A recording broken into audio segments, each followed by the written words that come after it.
Coucou les petits oiseaux, nous nous retrouvons encore une fois pour une nouvelle histoire sur les animaux de Guyane. Après la petite loutre, nous allons raconter une histoire sur cette chenille. Et oui, est-ce que vous savez comment se transforment les chenilles quand elles deviennent grandes? On réfléchit un petit peu. Je ne vous en dis pas plus et je vous laisserai découvrir tout à l'heure à la fin de l'histoire. En attendant, voici l'histoire. Il était une fois une bébé chenille. On le reconnaît car elle a plein de pattes et elle a des poils, plein de poils. Cette bébé chenille allait à la crèche, comme toutes les bébés, comme tous les bébés. Et aujourd'hui, elle est bien malheureuse, car personne ne veut s'asseoir à côté d'elle. Les autres chenilles se sont fait des copines. Elles peuvent jouer ensemble.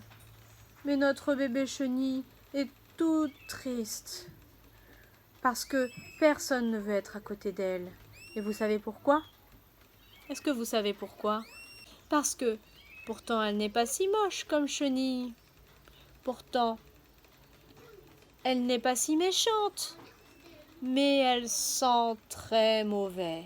À cause de cette odeur, les autres ne veulent pas s'asseoir à côté d'elle. Alors, la pauvre petite chenille reste toute seule. Il n'y a que Coco, la nourrice, qui veut bien s'occuper d'elle. Alors, Margot mange toute seule. Et les chenilles, pour bien grandir, doivent manger beaucoup de feuilles. Elle regarde les autres chenilles avec envie, mais elle continue à manger toutes ces feuilles. Sa jolie nourrice, elle, qui a bien une idée derrière la tête, continue à s'en occuper, toujours avec beaucoup d'attention. Elle lui apporte plein de feuilles, elle lui chante des chansons, elle s'occupe d'elle, elle joue avec elle. Mais la petite chenille ne comprend pas pourquoi. Elle a le droit à autant de faveurs, mais elle continue. Et maintenant, le temps a passé, et il est l'heure pour les petites chenilles de se mettre dans un cocon. C'est là qu'elles vont faire leur transformation.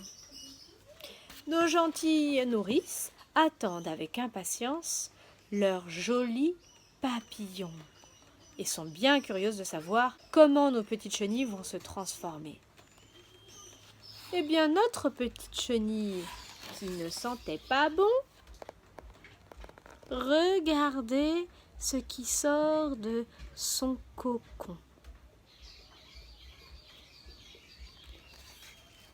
Un magnifique papillon bleu. Est-ce que vous savez comment s'appelle ce papillon bleu? Eh oui, il s'agit du morpho. C'est bien ça. Eh bien, la petite chenille qui ne sentait pas très bon est devenue un magnifique papillon.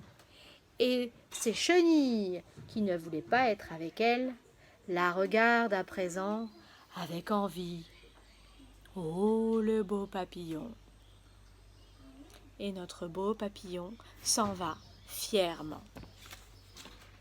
Alors, la petite morale de cette histoire, il n'est jamais très bon de mettre quelqu'un de côté, car un jour, c'est bien elle qui pourrait vous surprendre.